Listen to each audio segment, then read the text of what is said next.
Fala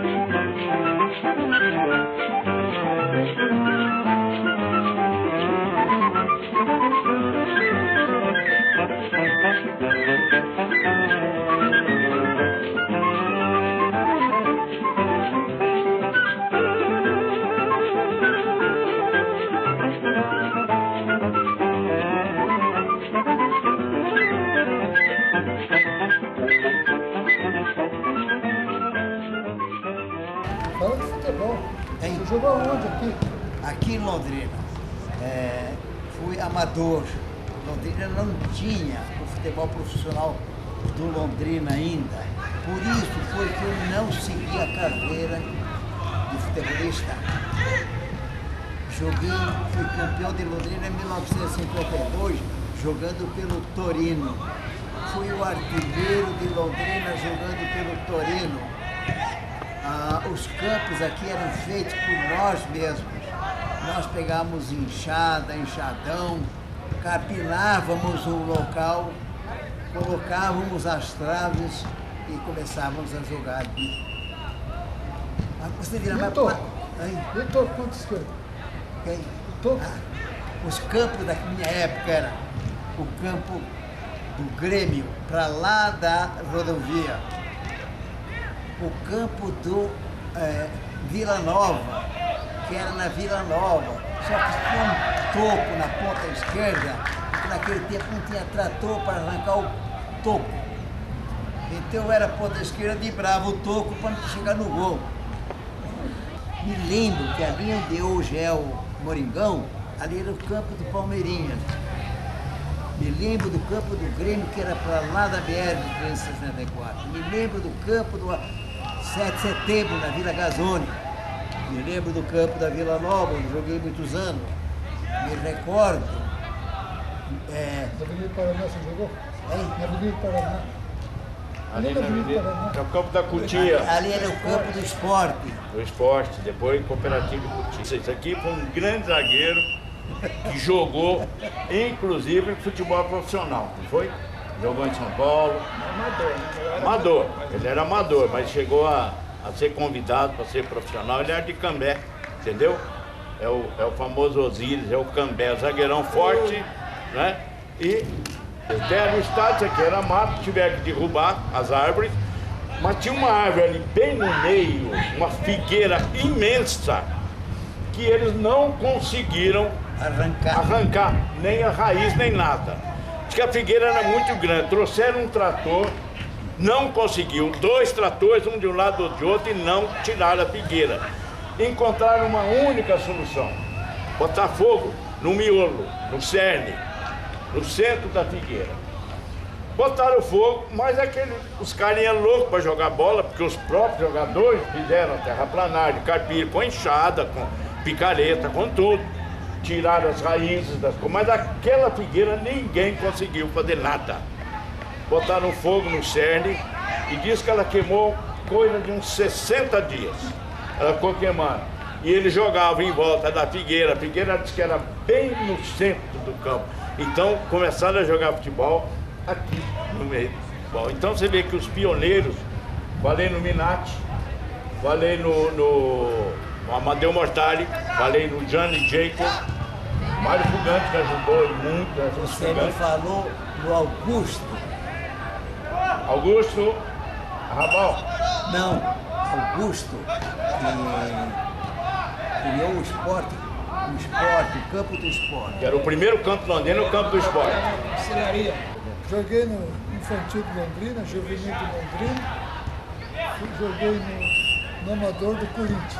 Em todos eles nós somos campeões. Inclusive no Corinthians nós somos campeões da Taça Paraná. E sempre gostei de esporte. Minha mulher, para me namorar, tinha que ir no campo. Então eu jogava futebol de campo, futebol de salão e futebol suíço. Eles falam hoje que o jogador tem muito mais preparo físico que antigamente. Eu discordo. Eu acho que o preparo físico nós temos mais que eles. Porque eu jogava, não é eu. Na minha época, a pessoa jogava sábado de manhã, sábado à tarde, domingo de manhã, domingo à tarde. No meio da semana, jogava futebol de campo. Hoje o que eu acho é o seguinte, a preparação física é melhor no quesito rapidez.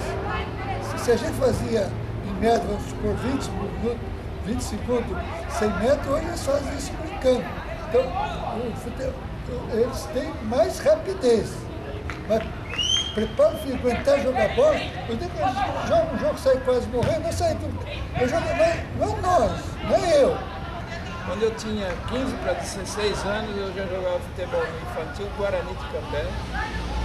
Aqui eu vim para cá, com 16 anos eu era titular do time que o Rabal falou agora há pouco, do Fugante. Eu era titular, mas jogava na lateral esquerda e eu sempre fui central. E com esse time, que era um senhor time, nós somos vice-campeão do estado aqui da região, porque antes era separado, sul com o norte, né? O primeiro foi o Jacarezinho. Foi a Esportiva do Jacarezinho, era o time Esportivo principal da Jacarezinho, região. Era o time principal, nós jogamos contra ele. E tive várias odisseias na minha vida esportiva, mas o mais importante de tudo isso é que aonde eu fui sempre convidado, porque naquele tempo a gente não era profissional, então se convidava o Nacional de Rolândia, o Mandaguari, o Comercial de Cornélio, todos esses times, quando tinha um jogo importante, eles chamavam a gente para dar um reforço. E eu participei dessa maratona de equipes por aí. Em umas eu ficava mais tempo, em outras menos. Mas tive a infelicidade de ter problema no meu joelho, aí eu tive que parar, ainda jovem, porque por razão disso não tinha mais condições. Que hoje em dia se preocupam mais com preparação física do que a parte técnica. Então tem coisas que o futebol foi perdendo. A parte técnica já não existe. Então isso aí a gente sente, porque hoje é a preparação física. Agora, é como o Miguel falou também, que eles têm uma preparação física tão boa, mas jogam um jogo 90 minutos, já estão cansados. Eu não entendo isso. E é só o que eles falam. É só isso. No nosso tempo, você vinha jogar, vinha treinar, você saía de bicicleta. E ia trabalhar depois. Ia trabalhar. Não tinha, então você era um amador perfeito. Este moço que está aqui, ó, jogou a primeira partida de futebol de salão em Londrina em 1957. Cambé. Ele participou da primeira partida de futebol de salão. E eu me liguei muito ao futebol de salão porque, primeiro que eu comecei a trabalhar muito cedo, então o futebol de salão é um campo menor, o tempo é menor e você podia jogar à noite, não tínhamos campo de futebol iluminado, então quem trabalhava o tempo inteiro era meio difícil jogar bola, a não ser final de semana, mas aí eu era protestante, domingo era pecado jogar bola. Então eu me liguei muito ao futebol de salão. Jogando na seleção de Londrina, eu fui disputar um campeonato brasileiro no Rio Grande, representando o Paraná. Londrina foi convidada a representar o Paraná num campeonato brasileiro no Rio Grande do Sul, futebol de salão. O futebol de salão Londrina era o melhor futebol de salão do Paraná e jogos abertos era com Londrina, não tinha por onde.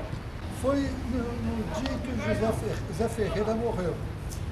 Ele morreu no sábado, tinha pouca gente no velório, e aí naquele dia me deu falei, poxa vida, a gente se encontra muito só no dia que morre. Nós precisamos se encontrar no dia que está vivo. Aí me deu a gente tem que fazer um encontro de goleiro. Aí falei, como é que eu vou fazer? Eu vou precisar de alguém que faz divulgação e alguém que vai cozinhar. Fazer um churrasco. Falei, tendo esses aí, o resto é fácil. Aí eu fui atrás do Petrinho, que hoje ele não pôde vir, eu convidei, mas ele não pôde vir. Ele é alfaiate, mas nas horas vagas era cozinheiro, então eu falei, Petrinho, olha, estou com essa ideia e tal. E é muito boa, pode deixar que na parte da cozinha é minha. Eu falei, então já é um problema, está resolvido. Aí procurei o padre, que às vezes a gente chama ele de Lélio. Às vezes eu levo. Às vezes, e eu sabia que ele era jornalista, ele trabalhava no jornal de Londrina. Falei, Lélio, nós estamos com essa ideia e tal. Ele também gostou da ideia e encampou. E aí eu comecei a correr atrás de fotografia, para fazer divulgação no jornal precisava de fotografia. Então eu comecei a ir atrás eu conhecia. Você jogou bola, você tem fotografia, tem que pegar, passava para o Lélio fazia as suas crônicas, e assim foi surgindo tanto o encontro como uma coleção de futebol, que eu acho uma coisa preciosíssima. Nós temos foto desde 1934, 37, e hoje tem um acervo de aproximadamente 600 fotos. E essas fotos, na verdade, contam a história. A maioria dessas fotos, elas foram publicadas no Jornal de Londrina, porque eu passava um mês inteiro, uma vez por semana, com uma página, às vezes 2 páginas, publicando as fotos e as crônicas, contando a história do futebol antigo, como é que o futebol chegou aqui, desses campos de futebol, desses personagens que nós falamos aqui, né? E naquela época se formou a Liga Amadora de Futebol de Londrina. Então se organizou os campeonatos. Normalmente, para não mentir, eu acho que tinha uns 10 times a cada campeonato. E todos os bairros de Londrina tinha sempre um representante. Como ele acabou de falar, o Miguel também. E tinha os times, vamos dizer assim, mais com poder econômico. Então, por exemplo, se fundou aqui o Clube Atlético Londrinense. Quem foi esse time? Alguém lembra dele? Ninguém lembra. Então, era um time da juventude, da elite. Era só gente que se reunia lá na Avenida Paraná. Esse time era terrível para se enfrentar eles. E o Esporte Clube Londrina também era de elite? O Esporte Clube Londrina não. O Esporte Clube Londrina foi fundado ali na Avenida Paraná, mas ele reuniu todo tipo de jogador que tinha a condição de ser um atleta. Esse Esporte Clube Londrina. Eu tenho fotos já, inclusive, aí já no meu acervo, dos encontros em que você vê os participantes no painel mostrando com o dedo, olha aqui, é bacana pra caramba, entendeu? Não, até uma coisa interessante aí que eu acho. Uma vez eu estava numa foto, e aí o senhor falou, René, eu estou naquela foto. Eu falei, mas você está naquela foto?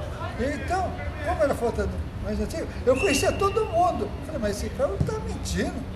Esse cara não está. Quem é você? Esse aqui? Eu falei, mas você é o fulano? Isso acontece muito. Ali aquela arquibancada. A arquibancada lá tinha 2 cenas. Eu vou contar uma, se quiser gravar, você grava.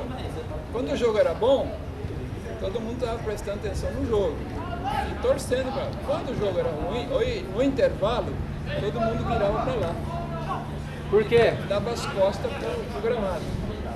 Porque lá era o bairro da alegria. A zona do Meretrício, uma das 3 mais famosas zonas de meretrício do Brasil. O cara, quando era craque, aquele que era diferenciava, fazia diferença, ele era buscado. Por exemplo, Cambé era um zagueiraço. Ele falou que ele jogava aqui, jogava ali, vinha o cara de Rolândia buscar. E ganhava uns trocadinhos. Não era uma coisa, e isso era comum. Mas isso acontecia com os craques. A grande maioria não, era amador mesmo, o cara tinha a sua própria chuteira, entendeu? Se a chuteira dele estava engraxadinha, era ele que engraxava em casa. Às vezes não tinha meião para jogar, era dele mesmo. Todo fim de tarde esse cara saía com a chuteirinha debaixo do braço e uma mochilazinha. Era o uniforme dele, ali estava o calção, estava a meia. Às vezes não estava a camisa tinha que ser do time, né? Mas como ele falou, fazia-se vaquinha, fazia-se livro de ouro para te comprar a camisa pro time. Senão os próprios jogadores faziam a vaquinha, se cotizavam e compravam a camisa do time. Entendeu? Ô, Cambé, desculpa só interromper, que a bateria tá acabando. Eu vou deixar gravando, vocês vão falando. Quando acabar eu aviso, mas tá... Acabou. Acabou? A bateria tá acabando. Mas pode falar, pode ficar à vontade, pode falar. Teve um jogo em Santa América